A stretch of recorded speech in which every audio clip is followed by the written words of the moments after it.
بسم اللہ الرحمن الرحیم۔ السلام علیکم ورحمۃ اللہ وبرکاتہ۔ I L M group of colleges Gujrat campus کی جانب سے آپ لوگوں کو ہاؤس آف نالج کے اندر خوش آمدید کہتا ہوں۔ اسلامیت اختیاری کے مضمون کے ساتھ پروفیسر حافظ عبد القادر آپ لوگوں کی خدمت کے اندر حاضر ہیں۔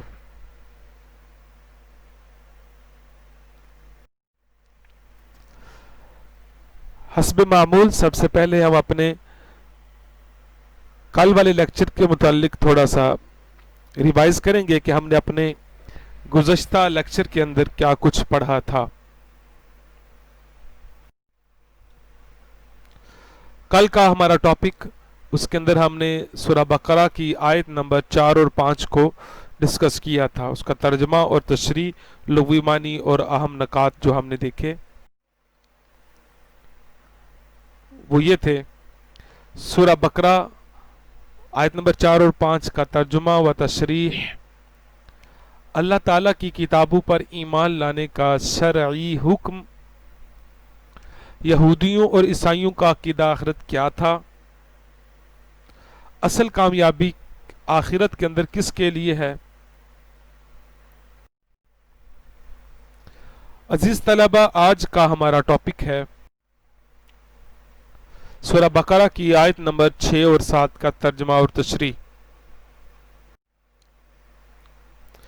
آج کے لیکچر کے اہم نکات کچھ یوں ہوں گے: سورہ بقرہ کی آیت نمبر 6 اور 7 کا ترجمہ اور تشریح، کن لوگوں کی قسمت میں کفر ہے کہ وہ کبھی بھی مسلمان نہیں ہو سکتے، کفر کی تعریف کیا ہے، ازلی کافروں کو تبلیغ کرنے کی وجہ کیا ہے، مطلب انہوں نے ایمان نہیں لانا تو پھر ان کو تبلیغ کیوں کی جا رہی ہے، ضروریات دین کیا ہیں، بعض کافر ایمان سے محروم کیوں رہے، ان کو ایمان کیوں نہیں ملا۔ یہ چیزیں آج کے لیکچر کے اندر ہم ڈسکس کریں گے۔ سب سے پہلے ترجمہ و تشریح دیکھ لیتے ہیں۔ اعوذ باللہ من الشیطان الرجیم، بسم اللہ الرحمن الرحیم، ان الذین کفروا سواء علیہم أأنذرتهم أم لم تنذرهم لا يؤمنون۔ ترجمہ: بے شک وہ لوگ جن کی قسمت میں کفر ہے ان کے لیے برابر ہے کہ آپ انہیں ڈرائیں یا نہ ڈرائیں، یہ ایمان نہیں لائیں گے۔ ختم اللہ علی قلوبہم وعلی سمعہم وعلى أبصارهم غشاوة ولهم عذاب عظيم۔ ترجمہ: اللہ نے ان کے دلوں پر اور ان کے کانوں پر مہر لگا دی ہے اور ان کی آنکھوں پر پردہ پڑا ہوا ہے اور ان کے لیے بہت بڑا عذاب ہے۔ لفظی ترجمہ دیکھ لیتے ہیں۔ اِنَّا بے شک الذین وہ لوگ جو کفروا کافر ہوئے، سواء برابر ہے، علیہم ان پر، انذرتہم کہ آپ انہیں ڈرائیں، ام لم یا نہ تنذرہم ان کو ڈرائیں، لا یؤمنون وہ ایمان نہیں لائیں گے۔ ختم اللہ اللہ نے مہر لگا دی، علی پر، قلوبہم ان کے دلوں پر، وعلی اور اوپر، سمعہم ان کے کانوں پر، وعلا اور اوپر، ابصارہم ان کی آنکھوں، غشاوہ پردہ ہے، وَلَهُمْ اور ان کے لیے، عذاب عذاب ہے، عظیم بہت بڑا۔ تشریح: ان الذین کفروا سواء علیہم بے شک وہ لوگ جن کی قسمت میں کفر ہے ان کے لیے برابر ہے۔ چونکہ ٹھنڈک کی پہچان گرمی سے، دن کی پہچان رات سے اور اچھائی کی پہچان برائی سے ہوتی ہے، اس لیے اہل ایمان کے بعد کافروں اور منافقوں کے افعال اور ان کے انجام کا ذکر کیا گیا ہے تاکہ ان کی پہچان بھی واضح ہو جائے اور آدمی کے سامنے تمام راہیں نمایاں ہو جائیں۔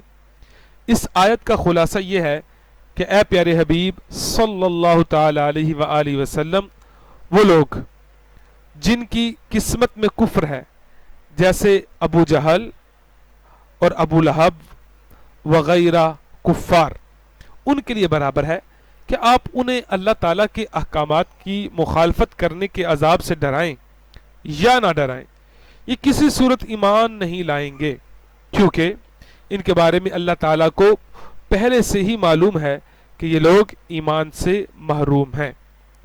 تفسیر جلالین کے اندر ہے، تفسیر جمل کے اندر یہ ساری چیزیں ڈیٹیل کے ساتھ بیان کی گئی ہیں۔ ریفرنس کے طور پر آپ یہ لکھ سکتے ہیں، جلالین اور جمل۔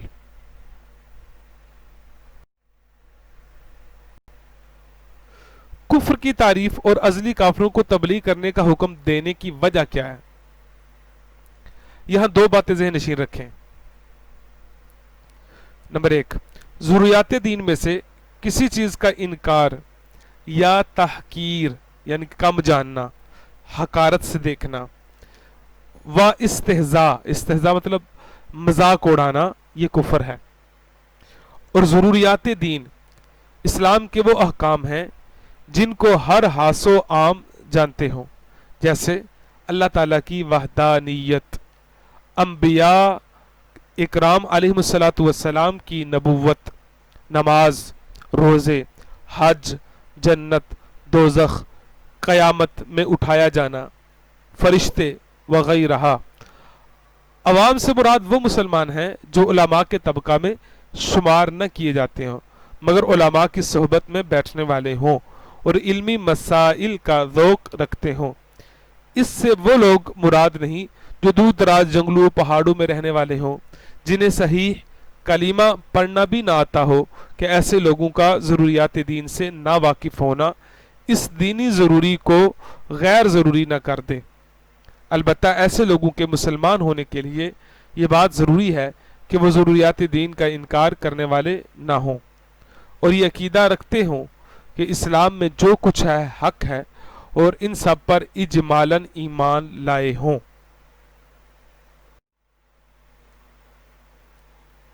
نمبر دو، ایمان سے محروم کفار کے بارے میں معلوم ہونے کے باوجود انہیں تبلیغ کرنے کا حکم اس لیے دیا گیا تاکہ ان پر حجت پوری ہو جائے اور قیامت کے دن ان کے لیے کوئی عذر باقی نہ رہے۔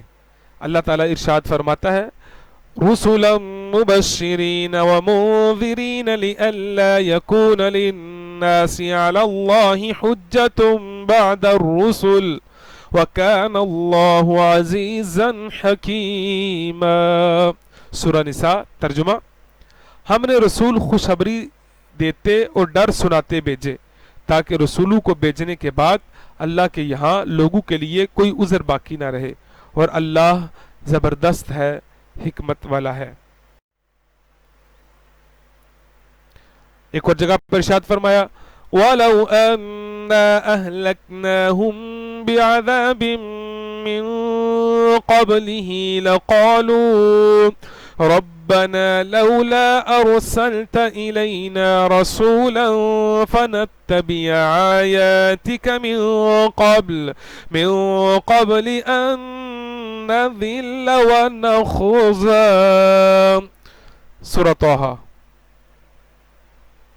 ترجمہ، اور اگر ہم انہیں رسول کے آنے سے پہلے کسی عذاب سے ہلاک کر دیتے تو ضرور کہتے، اے ہمارے رب، تو نے ہماری طرف کوئی رسول کیوں نہیں بھیجا کہ ہم ذلیل و رسوا ہونے سے پہلے تیری آیتوں کی پیروی کرتے۔ نیز انہیں تبلیغ کرنے سے ایک فائدہ یہ بھی حاصل ہوا کہ وہ اگرچہ ایمان نہیں لائے لیکن حضور پرنور صلی اللہ تعالی علیہ وآلہ وسلم کو انہیں تبلیغ کرنے کا ثواب ضرور ملے گا، اور یہ بات ہر مبلغ کو پیش نظر رکھنی چاہیے کہ اس کا کام تبلیغ کرنا اور رضا الہی پانا ہے، لوگوں کو سیدھی راہ پر لا کر ہی چھوڑنا نہیں۔ لہٰذا مبلغ نیکی کی دعوت دیتا رہے اور نتائج اللہ تعالیٰ کے حوالے کر دے، اور لوگوں کے نیکی کی دعوت قبول نہ کرنے سے مایوس ہونے کی بجائے اس ثواب پر نظر رکھے جو نیکی کی دعوت دینے کی صورت میں اسے آخرت میں ملنے والا ہے۔ ختم اللہ، اللہ نے مہر لگا دی۔ اس آیت کا ترجمہ، ارشاد فرمایا کہ ان کافروں کا ایمان سے محروم رہنے کا سبب یہ ہے کہ اللہ تعالیٰ نے ان کے دلوں اور کانوں پر مہر لگا دی ہے، جس کی بنا پر یہ حق سمجھ سکتے ہیں، نہ حق سن سکتے ہیں اور نہ ہی اس سے نفع اٹھا سکتے ہیں، اور ان کی آنکھوں پر پردہ پڑا ہوا ہے، جس کی وجہ سے یہ اللہ تعالیٰ کی آیات اور اس کی وحدانیت کے دلائل دیکھ نہیں سکتے، اور ان کے لیے آخرت میں بہت بڑا عذاب ہے۔ تفسیر حازن۔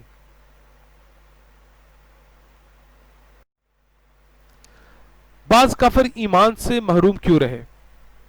یہاں یہ بات یاد رکھیں کہ جو کافر ایمان سے محروم رہے ان پر ہدایت کی راہیں شروع سے بند نہ تھی، ورنہ تو وہ اس بات کا بہانہ بنا سکتے تھے، بلکہ اصل یہ ہے کہ ان کے کفر اور عناد، سرکشی اور بے دینی، حق کی مخالفت اور انبیاء کرام علیہم السلام سے عداوت کے انجام کے طور پر ان کے دلوں اور کانوں پر مہر لگی اور آنکھوں پر پردے پڑ گئے۔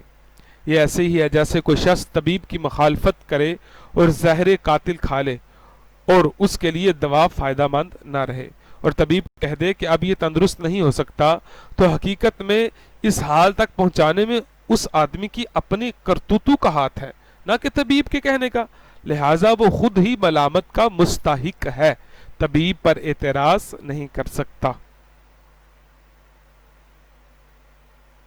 یہ تھی تشریح آیت نمبر 7 کی۔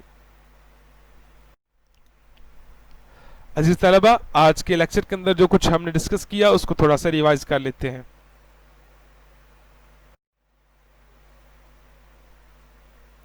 آج کا ہمارا ٹاپک تھا سورہ بقرہ کا ترجمہ و تشریح، آیت نمبر 6 اور 7، جس کے ہم نکات جو ہم نے ڈسکس کیے، سورہ بقرہ کی آیت نمبر 6 اور 7 کا ترجمہ و تشریح اور لغوی معنی دیکھے ہم نے۔ کن لوگوں کی قسمت میں کفر ہے وہ نام بتائے میں نے، ابو جہل، عتبہ، شیبہ وغیرہ۔ کفر کی تعریف کیا ہے، ازلی کافروں کو تبلیغ کرنے کی وجہ کیا ہے، ضروریات دین کون سے ہیں، بعض کافر ایمان سے محروم کیوں رہے۔ عزیز طلبہ، آج کے لیکچر کے حوالے سے اگر آپ کے ذہن کے اندر کسی قسم کا کوئی بھی سوال ہو تو آپ بلا جھجک پوچھ سکتے ہیں، کیونکہ یاد رکھیے اچھا سوال آدھا علم ہوتا ہے۔ اگر آپ سوال کرنے شروع کر جائیں تو اس کا مطلب آپ علم کے سفر کی طرف چل پڑے ہیں اور آپ علم کو حاصل کر رہے ہیں، اس کے لیے آپ کوشش کر رہے ہیں۔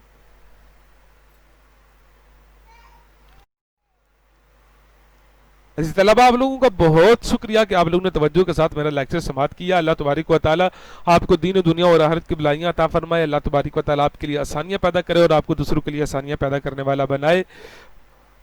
السلام علیکم ورحمۃ اللہ وبرکاتہ۔